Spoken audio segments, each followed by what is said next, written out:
Hello, and welcome to the debut episode of the ISA BAKO podcast.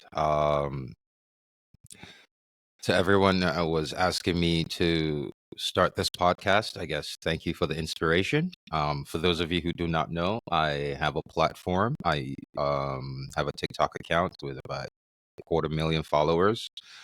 That's the only platform that I'm on, and I do have content that I make on there. I generally started out making news content, just news, general affairs, things that interest me.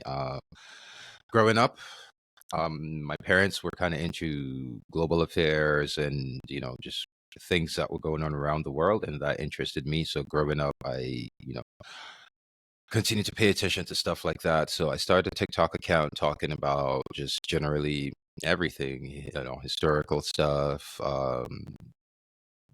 current affairs, news, and a lot of it is Black conversation. I talk about a lot of Black stuff, and eventually my following started to grow on TikTok. And if you don't know, I once found a guy who uploaded a video bragging about exploiting Africans, and it upset me, and I made a video about it. It became a thing, and that's basically what kind of blew up my account on TikTok. Was this beef with a diamond guy named Trax NYC? He's a blood jeweler who steals, like everybody. He's a blood jeweler who steals stuff from Africa. He steals everything from Africa. So for those of you who don't know, uh, for every single dollar that goes into Africa, $50 comes out. So for every interaction we have with non-Africans, we take a $49 loss every time Africans interact with non-Africans. And that's very pathetic, which kind of ties into one of the reasons I'm doing this. But so when I was told to start the podcast, I thought, you know what, that's a good idea. At first, I really initially did not want to, because the type of conversations that I see on podcasts, but I realized the reason I see those conversations is because I don't follow other people who have different views on life and all. Like I know about the Joe Rogan podcast and all of that. So, anyways, here we are.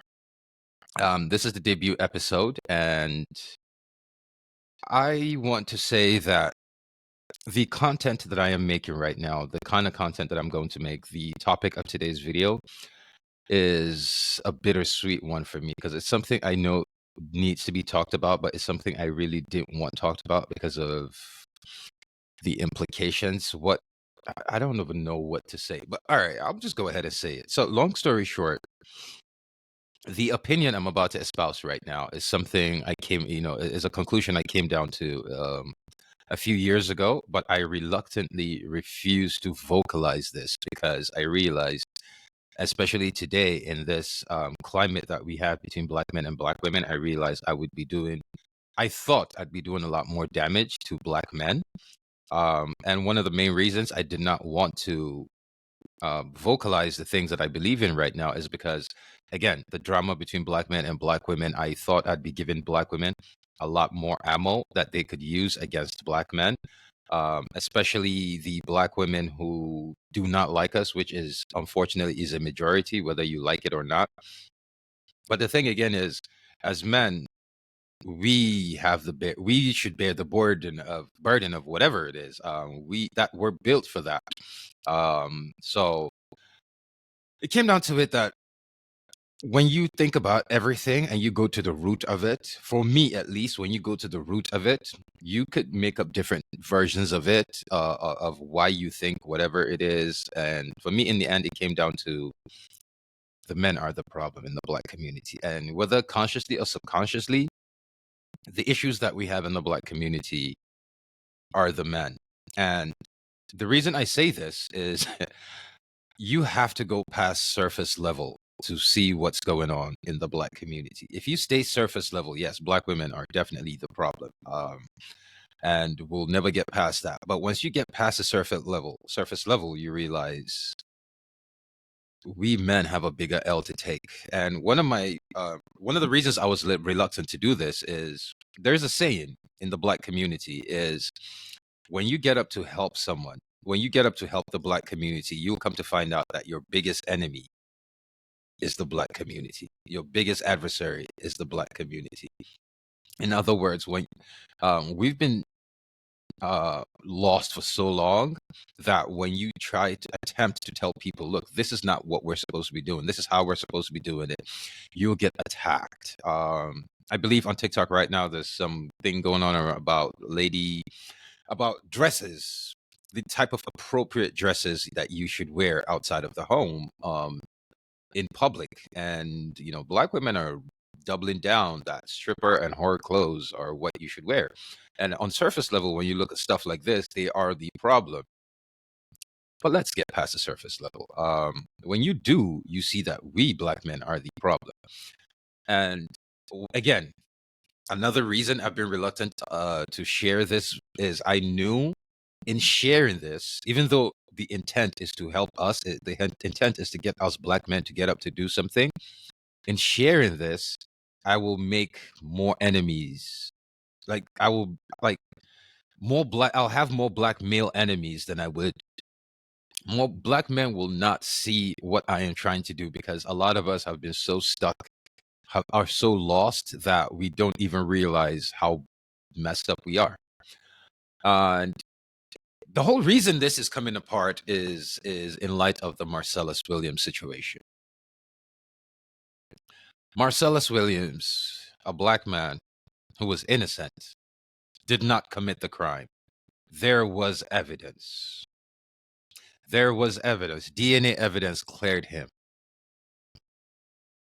And yesterday, the state killed him. That made me realize everything black women had been talking about. That made me realize that this entire time, black men have been the problem in the black community. And not for reasons that people think, but it is what it is. And let's start. So, to start this conversation, I need you to ask yourself one question. Why was Marcellus Williams killed? Yes, we could say racism, we could say whatever, but it comes down to one simple answer.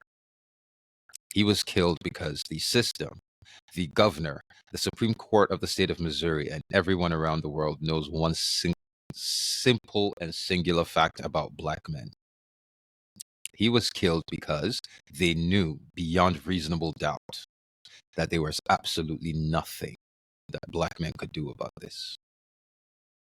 They knew that we lacked the ability to bring down consequences.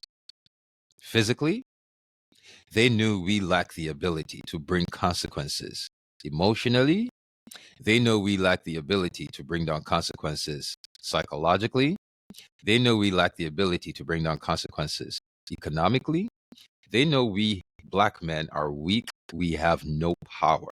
We cannot bring consequences to anyone. We lack the ability to do anything. They know that of all the men in this world, there is only one group of men that are absolutely weak and pathetic. And I fall into that group of men, black men. We have no power. None. And when I say, like, what I'm about to say, again, one of the reasons I was hesitant about this is I knew I would be giving black women talking points, especially talking points that I know they don't think about. A lot of the things black women are coming up with, a lot of the shit they have to say about black men, it has nothing to do with a lot of these, but it needs to be said. And there's a scenario that I use on my TikTok. I made it once, and a lot of people liked it. A lot of did not. But excuse me, I will give the same scenario here, so you can you can judge for yourself. I need you to excuse me. I need you to imagine 8 women hanging out in just hanging out having dinner. There's an Asian woman, Chinese. There's an Indian woman. There's a Black American woman. There's an African woman. There's a Mexican woman. There's a Middle Eastern woman. There's a white woman, and there's a Jewish woman. They're all eating, having fun, just conversating, and then the conversation starts to get a little spicy. And at some point, the white woman gets up and is like, I need to put these women in their places. So she gets up and says, "I'm white. I'm a white woman. our men have run and control governments. Don't mess with me. I'm a white woman. My husband, my men will wreck your governments. Everyone's like, okay, girl. They clap for her. Like, okay, we're not going to mess with you. The Jewish woman gets up and goes, well, I'm pretty sure every one of you has money in a bank. So if you don't want your money fucked up, don't mess with me. Everyone's like, okay, Jewish woman, we see you. The Mexican woman gets up and is like, okay, y'all all in America. If you wish to live in homes, you wish to buy new houses, you wish to have new construction, do not mess with me because I will holla Jose, Mexican man, have construction on lockdown. Everyone's like, okay, Mexican woman, we see you. The Chinese woman gets up and it's like, oh, well, Chinese men, they own manufacturing. If you need to make anything, you need to manufacture anything, you better talk nice to me or else I'll make my man shut down his factory. Everyone's like, okay, girl, we see you. The Middle Eastern woman gets up and says, I'm sure you all have to drive to work. You all need gas in your cars. You all need to light your houses. You need to cook.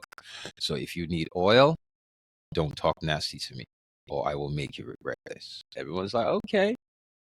I'm pretty sure I covered everyone. But in this scenario, the African woman and the Black American woman and the Caribbean woman, what have we given them to brag about? In that scenario, Black men, I need you to think, what the fuck have we given? Excuse my choice of words, but what have we given our women to brag about? In that moment, what could they clap back about? What will the African woman say? We own a continent. We have all the natural resources in the world. At that point, you know what the Chinese, Arab, and white and Jewish women say? They jump in like, okay, yeah, you might own it, but our men control it. So sit down before we tell our men to mess with your man. What does a Black American woman say? Our men built this country. Our men did this, that. And the white woman goes, yeah, well, what power y'all got? Shut up, or you get another Marcellus Williams tomorrow. Shut up. What do we have that we have achieved as men to give our women to clap back for? Black men, what part of global industry, what part of infrastructure in this world do we control? What part of infrastructure do we control? Oh, yeah. So let me just go back and say this now, because I know once this video comes out, everyone will start talking shit. A lot of men will miss the point and start attacking me. Yes, I am doing this podcast out of my apartment. Yes, I am poor.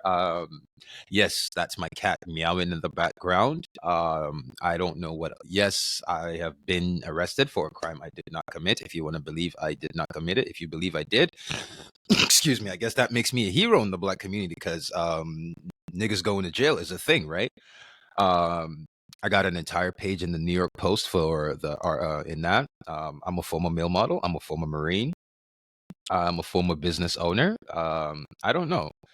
Whatever it is you're going to say about me, I think I've pretty much owned everything. I don't think there's anything that you can say that, whatever it is you could say, you go ahead. But when you're done insulting me, let's go back and focus on the topic at hand, which is, as of right now, there's only one group of men in this world that would be called a pathetic, weak excuse of men, and that is Black men, the group that I come from. We basically have got up and have told our women and the whole world that as men, the only people we want to compete with is our women. We lack the ability to compete with another group of men. And we have shown that time and time and time and time again. Look at the situation in Washington, D.C. I don't care what happens. I don't know or like or care about the restaurant owner. All I do know is one thing is that in this country right now, there's a UN General Assembly going on. It started yesterday.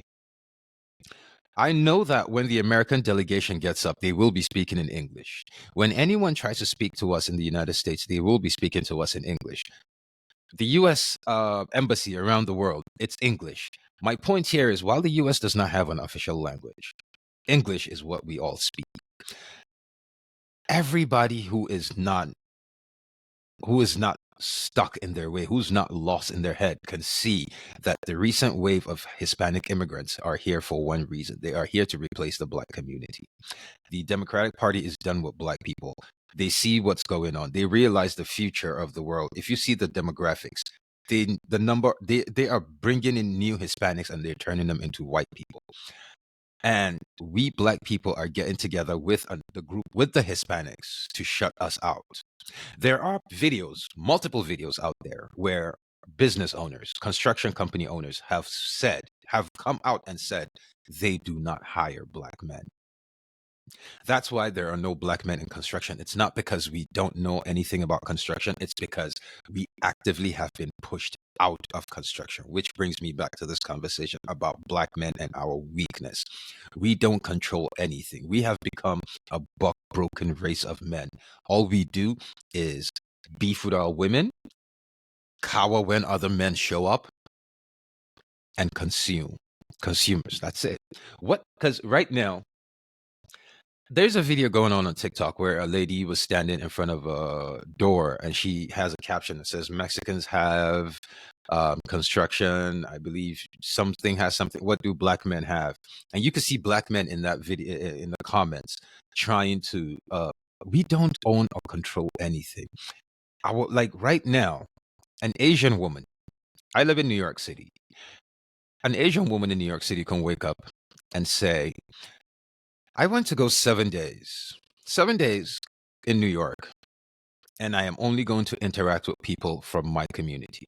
I'm only going to interact with Asians. I am only going to interact with Asian men and Asian women. And it is possible. Every coffee shop she goes to when she wakes up is Asian owned. Every grocery store she goes to is Asian owned. Asians have built a network, a system. Every bank she goes to in Chinatown is all Asian. They have built a system for themselves where their women have the choice of sticking in their community or stepping outside of their community. A Latina can do it. An Arab woman can do it. We live in a white community. The only group of women in this world that cannot do it in America, that cannot say, I want to step away from every other race and only mingle with my community. The only group of women who cannot say that are Black women. And the reason they cannot say that is because Black men have not built any systems. We have not built anything for our women to be able to exist on their own. Nothing. And then the worst part of all of this, I think the thing that breaks my heart the most about us Black men is we have become so pathetically weak that we make excuses for everything. Here's another scenario that I like to use on TikTok when I do my lives is there are 8 people. Oh, let's go with 7. There are 14, sorry. 14 people in a cave. We're going to prehistoric times now during the caveman era. There are 14 people in a cave. There are 7 men and 7 women. They were out enjoying themselves or whatever. And when nighttime came, they sought shelter in a cave. They checked the cave was safe, so they went in and spent the night. By morning, by the time they woke up, they found that there was a saber-toothed tiger laying down at the entrance. There's only one way in and out of the cave. The saber-toothed tiger cannot see them, and she's just laid there. Day 1, saber-toothed tiger does not move all day. She already has her big kill right there by the door. By the entrance of the cave, the saber-toothed tiger has this massive kill that's going to take her a week to finish. So she has no plans of going anywhere. Day 1, these people make it through. They're starving. Day 2, they're starving. Day 3, the women start going, look, caveman language. Like, look, man, we have to eat something. We don't care. We're starving. Of those 7 men, 2 men start talking to their women.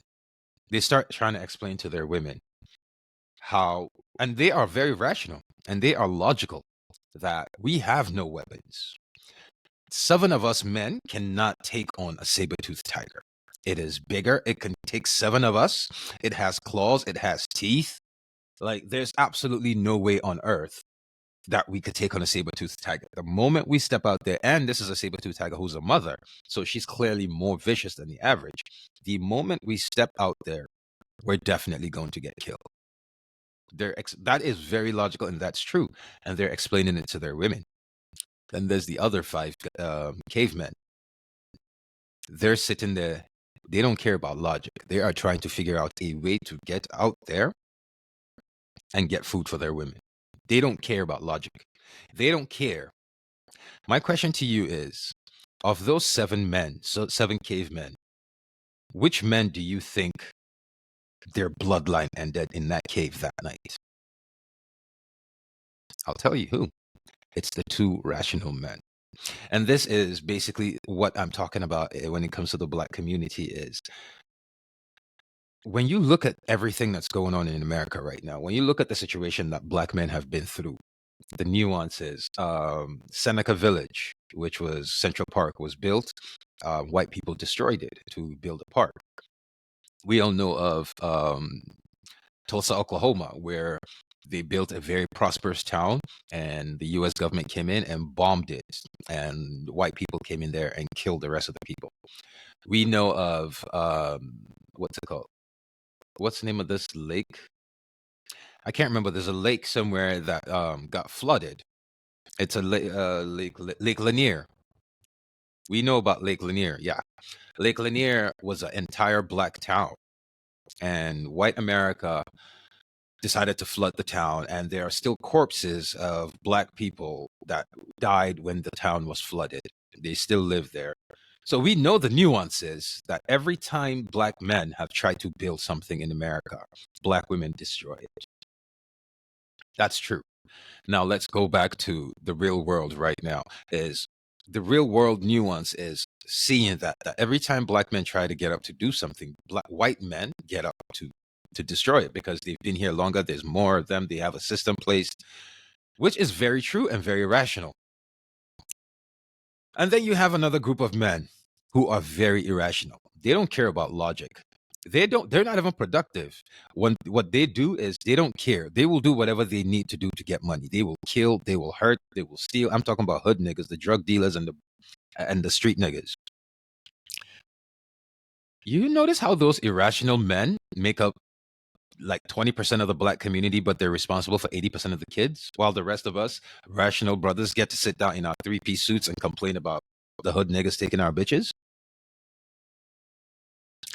Yeah.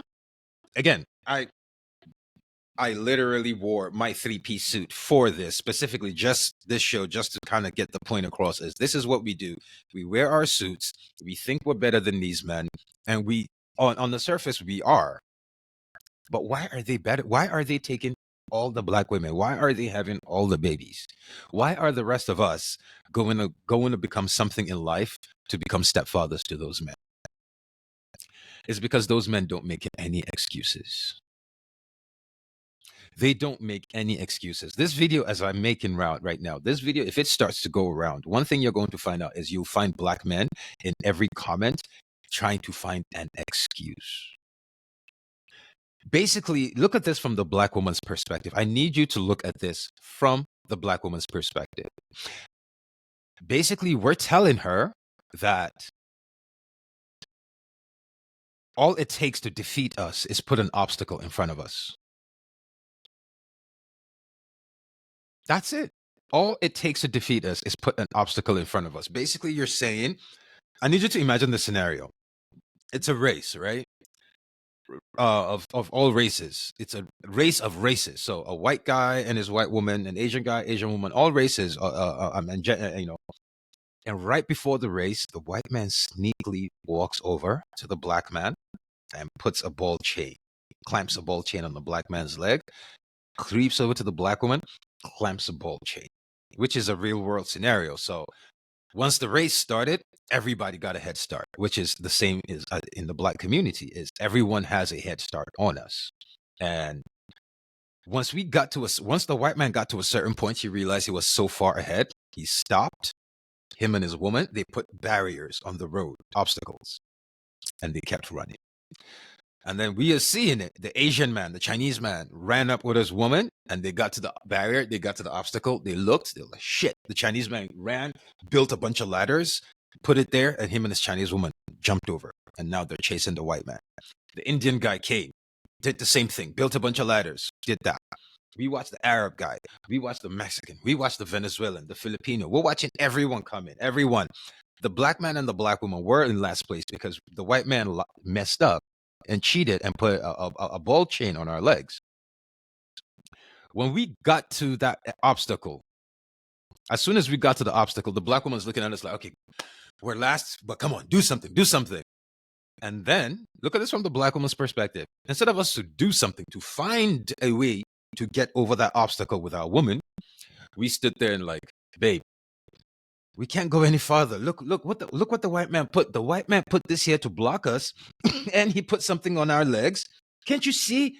And she's there looking like, yeah, the white man put this to block, but look, those men built ladders for their women and they jumped it. So why are you not? And you're standing there talking about, girl, look, nuance. He put an obstacle. We have a ball chain. We can't do this. And then you turn around and you look at her and you're like, and while you're at this, I need you to cook me a meal. I need you to get rid of your hair, and I need you to fix your attitude.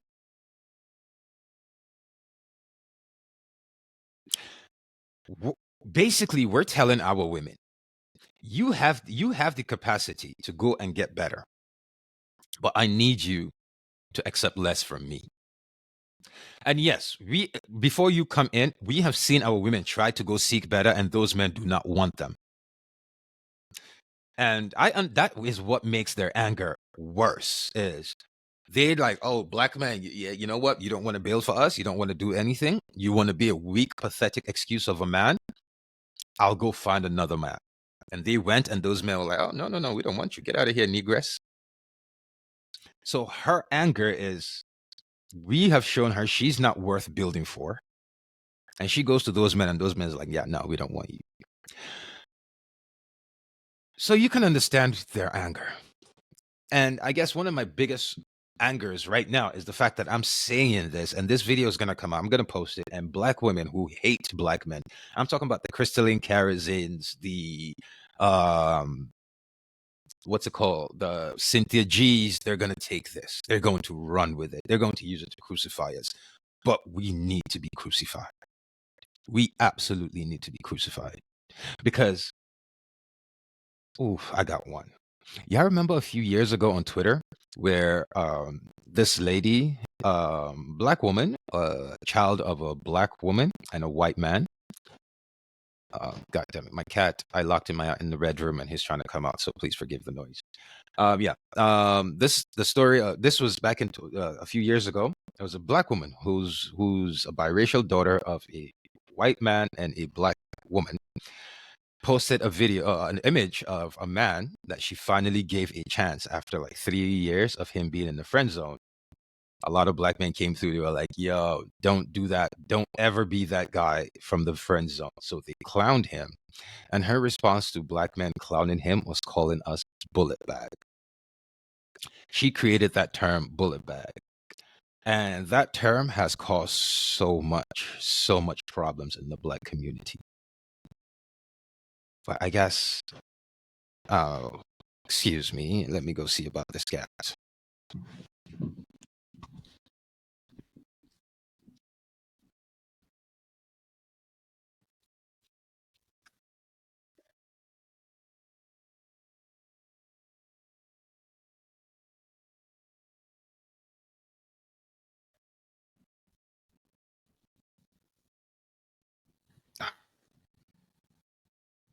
I'm sorry for that.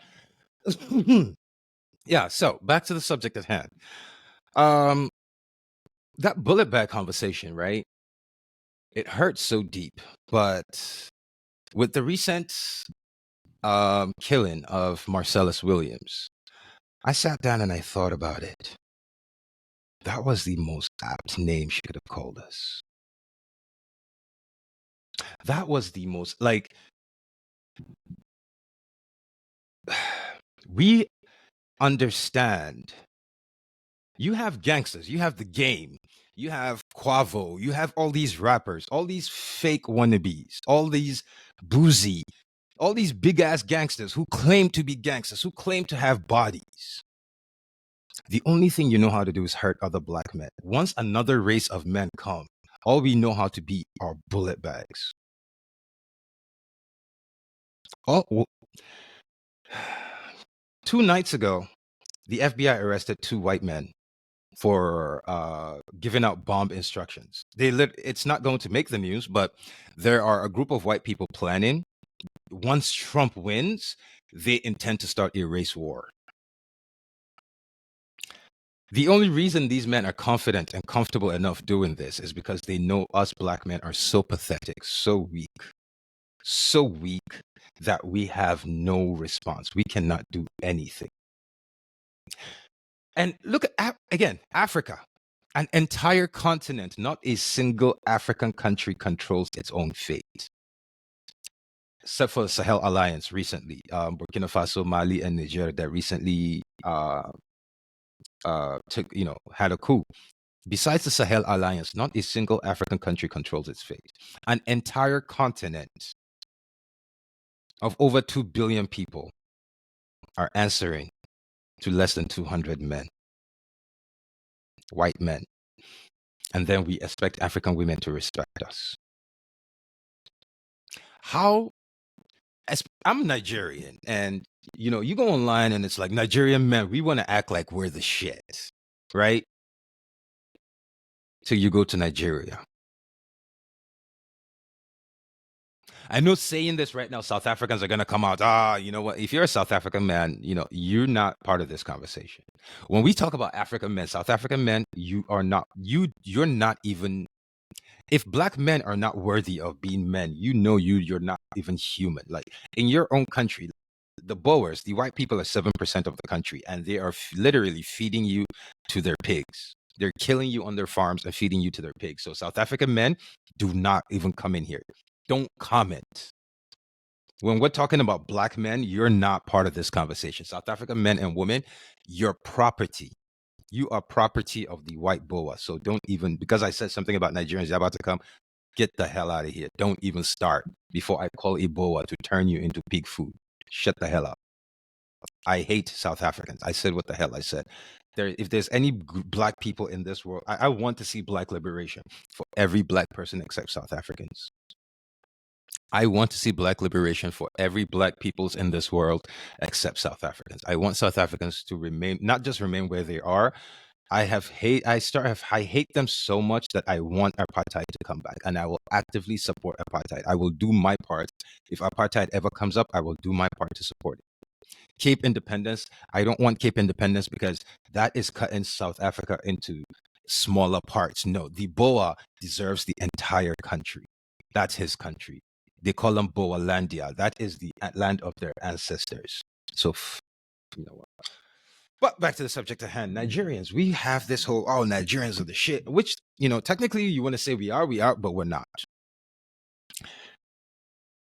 Nothing in Nigeria, like, the richest black man in the world, Dangote, he just made got on the news and said he just realized that the oil cartel are more powerful than the drug cartel. I'm like, no shit. How many people do drugs? Almost everybody in the world drives a car.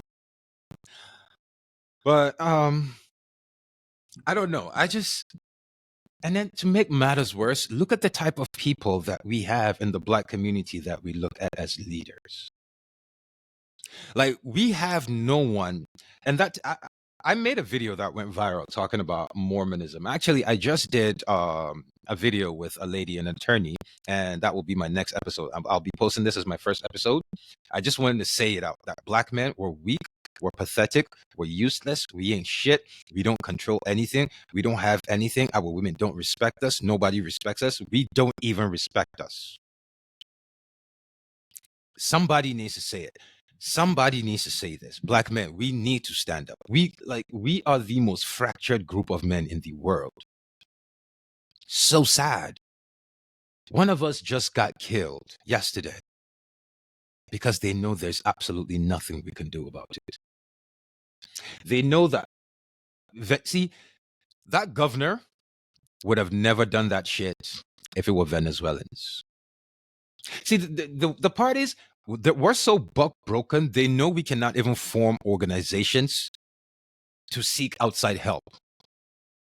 Like if we were if we were not American, the US government would have come to black people and would have somehow formed an organization, would have given us weapons, would have given us funding to fight the government that treats us the same way America's treating us. But being that we're in America, no one cares. Everyone's afraid of America, and black men are too weak. Think about this. Election time is coming up. Up until this point, not a single candidate has sat down to talk to to have a platform or anything for black people. No one has come out and said, look, you're at the bottom of American society. This is what I will do to help you to fix situation. Not one person has said that because we don't deserve it. We haven't earned it because we are pathetic, because our men are useless. Yes, the Democratic, again, I understand nuance. Whatever you're going to say, I understand nuance. I understand context. I understand America doing what America does. I understand America trying everything it does. I understand America elevating the black woman. I understand all of that. All I'm saying is men don't make excuses. If you're sitting here saying, but look what America did, look what the Democratic Party's doing, then you're not a man. You're making excuses. We are so fractured as a group. Matter of fact, let me even start some shit. The gay black men, yeah, you too. You're worthless, you're pathetic, and you're shit too. Gay black man, I call you the fuck out. Because you want to align with the black woman, talk about, oh, you black. What have you built, gay black men? What have you built for other gay men? You're here coming at us. What have you gay black men built for other black men or other races of gay men? What have you built for yourselves? What institutions, what industries, what infrastructure have gay black men built and dominated for gay black men? Y'all decided you're not part of us. You want your own LGBTQ community. What have you achieved as gay black men? Nothing. So what I say to that, I say, take your fucking skirt off, put your pants back on, come right back here with us, put your tail between your legs and take that L, because you're a failure just like we are. You can prance and wear your makeup and, oh, I'm black men. What have you built? You can run away to the white man, to the gay white man, because the white man has built a system for his gay sons. You can run to the Asian man because the Asian man has built a system for his gay sons. You can run to the Indian man because the Indian men have built a system for their gay sons. You can run to any race of men because they have built a system for their gay sons, but you refuse to build for your own gay self. And you, instead of you to work with us so that we can build as men, you decided, no, I'm not a man. And you ran the fuck over there. No, you're a bitch and you're a failure like us. You being gay does not mean shit. Taking a pee up the poo does not absolve you of responsibilities, does not absolve you of being a man. We all know the story of 300. The Spartans were taking a dig up the ass while conquering the fucking universe. So why have you not built anything gay, man? The same reason I have not. The same reason the rest of us have not. As black men, we're all pathetic. You being gay does not absolve you of that shit. It needs to be said. And I know this is going to sound messed up, but right now I think we're going to need more help from black women. We're absolutely going to need more help from black women, in the sense that if you remember back in the day, I know there was one during the First World War, World War I, but I'm pretty positive it goes back to that, where the British women had a white feather movement, where basically white British women were walking around with feathers, white feathers. And anytime they saw a white British man walking around who was not young, who was not underage, or who was not old, like if you were an adult male physically fit, white women will walk up to you and hand you a white feather. And it was a statement. The white feather symbolized you're missing a feather to pluck back because you're a fucking chicken. You're a weak man who lacks the ability to man up and go fight for the British Empire. They shamed British men into conquering the world. Shame has a very, very, very. Go ask anyone about Liberia. If you're black, ask all the Liberian women alive today and their mothers. They will tell you the power of women, the power of vagina, the power of shame. The Liberian Civil War, you know how long that lasted? Every single human, everyone, Pope John Paul, American government, EU, Russia, Saddam Hussein, everyone tried to end that war. They didn't want to stop because they had problems. They were men. They want to fight each other. Till the women decided, if you don't want to fight, no sex. Literally, go look it up. A woman named Sirleaf Johnson started this movement. She said, if you want to fight, no sex. And within 6 months, the war had ended. No boom boom for 6 months, war finished. That's the power of vagina. So what I'm asking black women now is to start a movement. I'm asking black women to start your own movement, a black feather movement. I started the black. I've actually gone ahead and taken the initiative. I've started I created a logo. I believe I'll upload it or I'll add it. So you can check my link. I'll add it. You can check it. I even have a website for. It's called blackfeathertees.com. So blackfeathertees, one word. Go to blackfeathertees.com and check it out, and you will see. I have, because I feel like black women need to start shaming black men. And for the rest of you right now, you're gonna see that, be like, oh, yo, that's what it was all about. He was just trying to make money. He was just trying to scam. Yes, I was trying to make money. Two things can be true. Black men need to be shamed, and I need to make money. First of all, I was alive a few years ago when Kylie or Kendall Jenner, one of the two, almost hit $1 billion, and people started crowdfunding to raise money for her to hit $1 billion. You know what she did? She did not say, oh my God, I am almost $1 billion. I have so much money. I need you guys to use this money for Habitat for Humanity. She did not do any of that. She said, give me. So if Kylie Jenner with her $1 billion can receive money, you think I will be ashamed? You have lost your freaking mind. There's no shame here.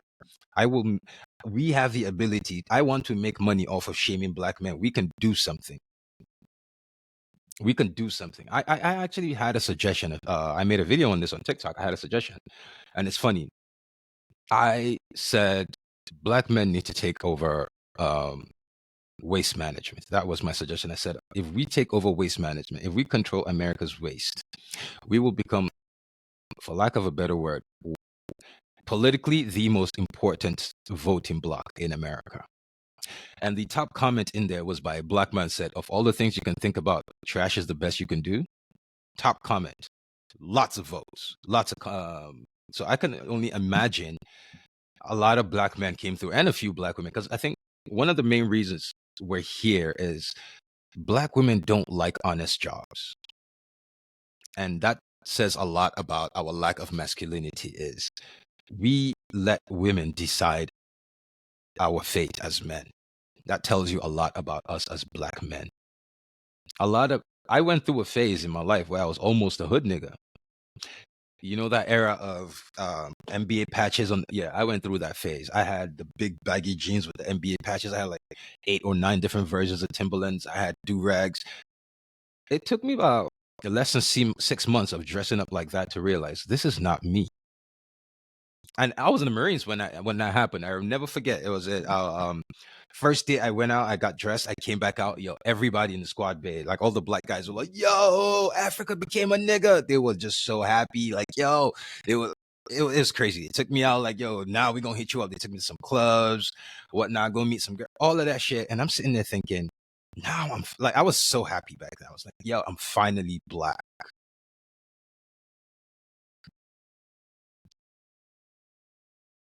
I thought I had to be a hood nigga to be black. I thought I had to be a ghetto ratchet dude to be black. But here we are. So black women, we need you to start shaming us. We need a black feather movement. I'm serious. We need black women to start this movement of shaming black men into doing something. Because when I suggested waste management, I need you to look at this scenario. Oh, you know what? Let's use Marcella's scenario situation for as an example. So Marcellus Williams is about to be executed, right? and let's say 5 black men control New York City's waste management. 5 black men. Those black men will call the mayor, will call the governor of New York, and they will say one simple thing: Mr. Mayor, Mr. Governor, that man is innocent. He is an innocent man. It's not like, no, he is innocent, and you're trying to kill him. If Missouri kills that man, New York State, we will not pick up one single trash till the end of the year. Everyone will come to New York to see the ball drop and will waddle through bags of, like, you know how you snow walk? You will snow walk through bags of trash. Every billionaire on the Upper East Side, all those men who fund your campaigns, they will have to walk through trash to get to their limousines. Every New Yorker, a city of how many million people, every single one of them will have to fight rats every day to get on the subway before they go to work. We will not pick up trash for the next 3 months. What do you think would happen? What do you think will happen? I'll tell you what will happen. The mayor of New York City would pick up a phone and make a phone call. That's power. We have nothing to bargain with. We have nothing. Like, how are you not? And the thing that bothers me is I see all these images, videos, like all these celebrities, all these Jay-Z, 50 Cent. You see pictures of all these black celebrities collectively in one group. I remember, never forget that picture. Dave Chappelle. Like, y'all niggas never once sat down and said, look, we need to come up with a way to gain power. We need to come up with a way to have, because Diddy's going down. Jay-Z, if you think you're powerful, bitch, you're going down soon too. You black men have never, like, wealthy black men, Wall Street, all you wealthy, like, not one group of black men have ever sat down and said, we need to find a way to dominate an industry so that we can have leverage. None. Like, am I the first one to have this? I couldn't possibly be the only one to have this thought. The richest black man in the world is in America. The richest black man in the world is in America. His kids are not exempt. He understands. I remember when he went to Morehouse, like, what is going on? This is generations. I don't know, man. Like, how are you not? Why are you not angry? Why doesn't this upset you? How are you not frustrated? Black man, how are you not frustrated? Like, our public image is dead. Our private image in the eyes of we have nothing. We have not built any system. We don't have any banks that we built to put money in. We have nothing for our women. Oh my God. Like, how do we not get frustrated? And then we wake up, and you know, the one that blows my mind the most is the passport bros. All you red pill niggas. It's like, you're so fucking pathetic. You decided that your thing is to run away from the black woman because the black woman asked you to build. And your solution is to run to another group of women whose men have built a system for them, whose men have built a system that have made them submissive, a system that have made them become the women that we want black women to be. Your solution is going there and fitting perfectly within the system that another race of men have built for the women, like the good little black man you are. Passport bros, right? Your solution is, instead of staying and getting mad and building a system, building a network, dominating something, conquering something, some type of infrastructure, instead of us to get mad and do that, your solution is to run to another country where the men have done that so you can go to their women. So my question to you, all you passport bros, is, now that you've run to those women, that you've got these the submissive women with real hair that you've been looking for, what have you built for them? What infrastructure is there available for passport bros that you've built for your submissive women with real hair? Don't get me wrong. You hear me? Like, I hate the brashness of black women. I probably would never date one. Let's be real. I probably would never date one with that brashness she's got going on. I'm African, so at least thankfully, being a Hausa, I am glad that I have my culture to run back to. I'm being real. You want to call me a hypocrite? It is what it is. I'm glad I have Hausa women to run back to. But the truth of the matter is, again, the women that we don't like because of attitudes that they have, which for me, I'm saying it comes down to us not building a system. You claim those women have not given you what you want, so you run away to another group of women who have given you what you want. Cool. You've been doing it for a decade now, passport bros. In the time that you guys have been there with your submissive women with real hair that are giving you what black women are not giving you, what have you built for those women? What systems have you built for those women? What infrastructure have you built for those women? What part of the world have you dominated for those women?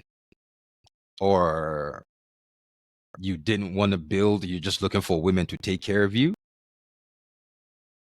Like, the annoying part is, look at again, how the fuck did Dr. Umar even become a representative for the black community?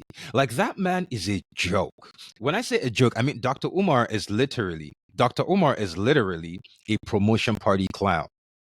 Like, sisters, listen, when, like, you professional black women, right? You go out there and you finally make partner. You've busted your ass to get where you are, and you finally achieved that big dream you've wanted your whole life. And your girlfriends invite you out, and there's a surprise coming. You're thinking, I don't know, what is it? What is it? You got your eyes closed. You're thinking stripper maybe, and they go, open your eyes. You open your eyes, and you see a man go, "How you doing, my sweet sister?" And everyone starts laughing. Like, that's what Dr. Umar is supposed to be. He's supposed to be that clown that you invite to parties where he thinks, while everyone is laughing, he's thinking that they're laughing at you because he's there to school you. He doesn't realize everyone is laughing at him because he's a fucking clown. Somehow that man has become a voice of reason in the black community. A fucking clown, a party promotion clown. Dr. Umar is what you get your like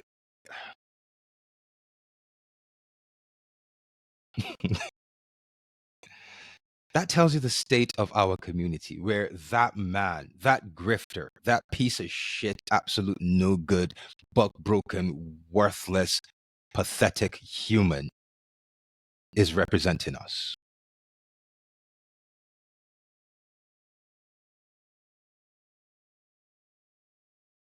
Something that I was thinking about?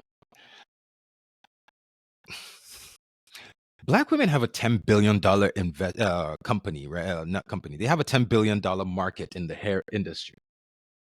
Yeah, ever thought that maybe if we said, fuck it, we got up and started building, that's a $10 billion investment we can fucking take away from the Chinese and the Indians that black women will give us. All we need to do is start something.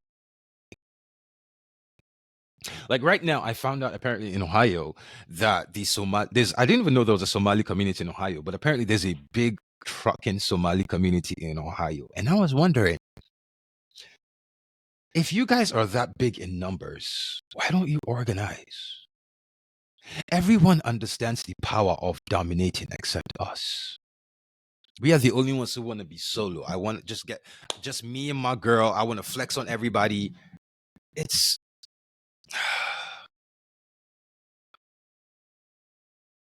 I don't know, man. Like, I had so much I wanted to say in this podcast, but I'm not going to, because I'm just not. I don't want to take it to where it's not supposed to be.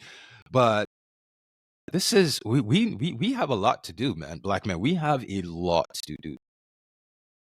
Seriously, we really got a lot of work to do, because we have not built any systems for us.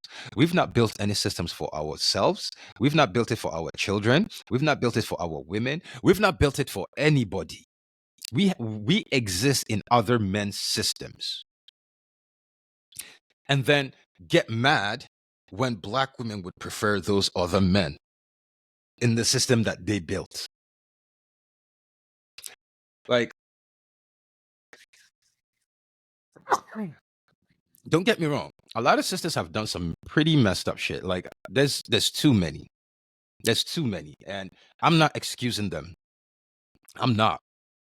I'm saying, matter of fact, look at it this way.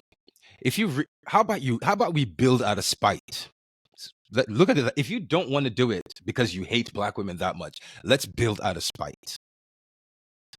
Let's build so that we can have something to show the black woman and say, you could have had this, but you did it. If you don't want to do it for her, then let's do it for another woman to spite her. But let's fucking build, black men. It's tiring. One of us just got killed because they know no consequences. We don't control any aspect of infrastructure. Not in the Caribbean, not in Asia, not in Europe, not in the entire continent we own. Nothing. The UN General Assembly is coming up, right? Is happening right now. It started yesterday. You know, one thing's a fact is when the Africans are speaking, everyone's gonna be looking down, writing something, scribbling. When the Europeans are talking, everyone's like this. Because we have nothing anyone wants us to listen to. We're weak. We're pathetic. Everyone who watches this will get mad at me, will come at me, will argue everything but my point. And those who try to argue my point will start talking about you. I understand nuance. I don't care about nuance. Excuses. That's all our women hear. Excuses from their perspective and my perspective too. Instead of us to go out there and do something, all we do is make excuses, excuses, excuses.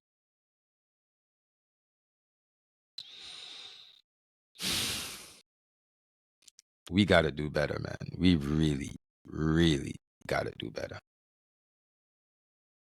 Seriously. Because again,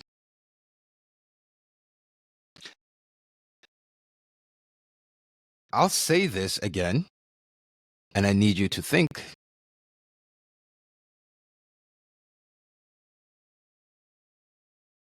I need you to look at this. I need you to think about this that I'm about to say right now. So basically, the black woman, all we're telling her is, to defeat us, all the white man has to do is put an obstacle and put a big sign that says obstacle, like the Looney Tunes, a big sign with an arrow that says obstacle. And when we get to the obstacle, instead of us to overcome that obstacle, we're going to stand there with the black woman. Like, babe, look, the white man put an obstacle. She's watching the Indian man build something to take his woman over. She's watching the Chinese man build something to scale the obstacle. She's watching every group of men come in to build something to scale and get past that, overcome that obstacle. And she's watching us stand there and say, black woman, look what the white man did. He put an obstacle. And while you're at it, I need you to cook for me, fix your attitude, and get rid of your fake hair. Do you understand how pathetic we look and how pathetic we are to everybody? Like, I said this. I never wish I will never wish that I'm another race of man. But there are days where I wish I was not black, like translucent. Because it is embarrassing to be a black man. Thanks to other black men. All of us, we are a collective joke. And unless we see right now, it takes like masculinity. Being a man is accepting that I fucked up. I messed up. You get knocked down, you stand up, you dust yourself, and you try again. What we're doing as black men is we got knocked down the first time and we laid there. People like, yo, stand up. And we're like, no, I never meant, we didn't get knocked down. I meant to lay down the whole time. That's what we're down there trying to rationalize why we're down there while every other race of man is moving forward. In the next 10, 20 years, we are seeing a future where our sons and daughters will be permanent slave class. And you wonder why black women are out here making cotton picking videos to try and secure their future with white men.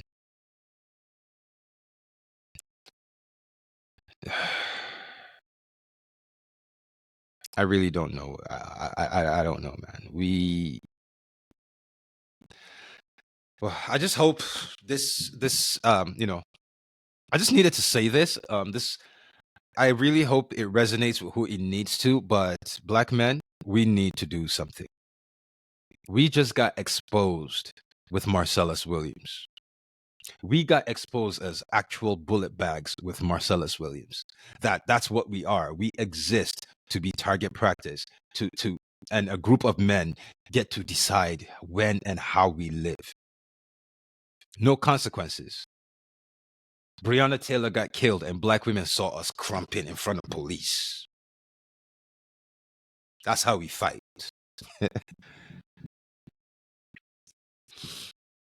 And then we want to tell them to respect us and cook for us. Black men, we need help. We need some serious help, and no one is going to help us but us. Thank you.